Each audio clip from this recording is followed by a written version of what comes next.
Hey there, everybody. Welcome back to the Planes, Trains, and Comic Books channel. My name's Matt, and today we're going to review Silver Coin number 7.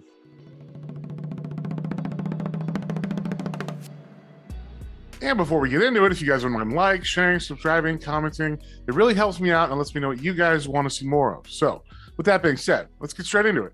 All right, so we see the cover here. It's Silver Coin number 7 by Ram V and Michael Walsh. Now, if you didn't know, Silver Coin is a horror anthology series. So every issue is a different story revolving around a silver coin that is cursed. So we start off on the first page here. We see a slot machine hitting the jackpot.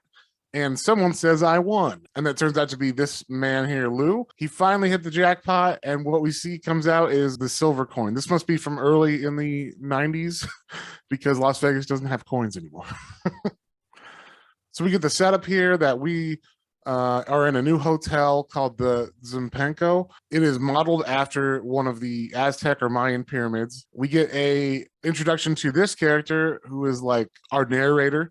He is like Sam Elliott in The Big Lebowski or something.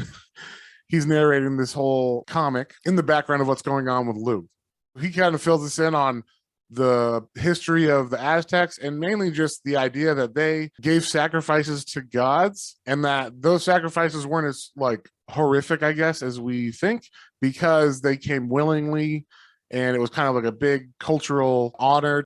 So Lou, after winning, he says he's won $200,000 and he's got a buddy here named Nico. Apparently Nico lent him a quarter of the money at the beginning, and so he's like, hey, what are we going to do with our winnings? And Lou's like, our winnings? And they kind of have a little fight about, you know, should he stop or should he not? He ends up throwing a bunch of chips at Nico and saying like, hey, we're square, fuck off, I don't need you anymore. And because he won, the casino is treating Lou very well. They're like, hey, we got, you know, your room free of charge. We can play with the high rollers if you want, whatever you want. So he gets to go to the upper floors, they say, which is where the high rollers go.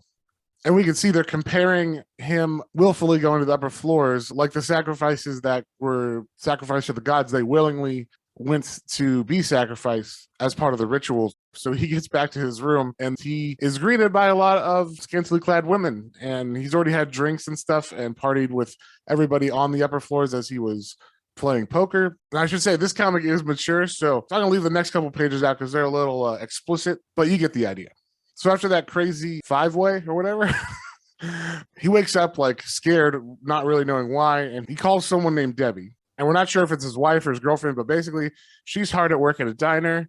You know, obviously we get the idea that he's like a just some dude that gambles all of their money away most of the time. He finally hit it big and he's like, guess what, I hit it big. And she's like, sure you did, honey, sure you did. And he's like, no, I'm serious, I'm gonna take you to that place you always wanted. Where is it? And she's like, Prague. He's like, yeah, Prague.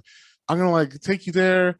I'll see you in the morning, and I promise. And she's like, okay, Lou, I love. And she like cuts her off. I guess he hangs up. Then Lou gets invited to meet, I guess, the owner. It says like the head man, you know, the man. It's a rare thing indeed.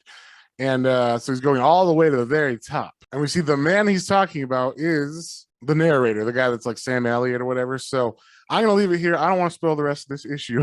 So Silver Coin is an awesome series. I really think it is one of the top series going on right now. I know it's an anthology and that can kind of throw people off, but as an anthology, you can pick up any issue and it's easy to read.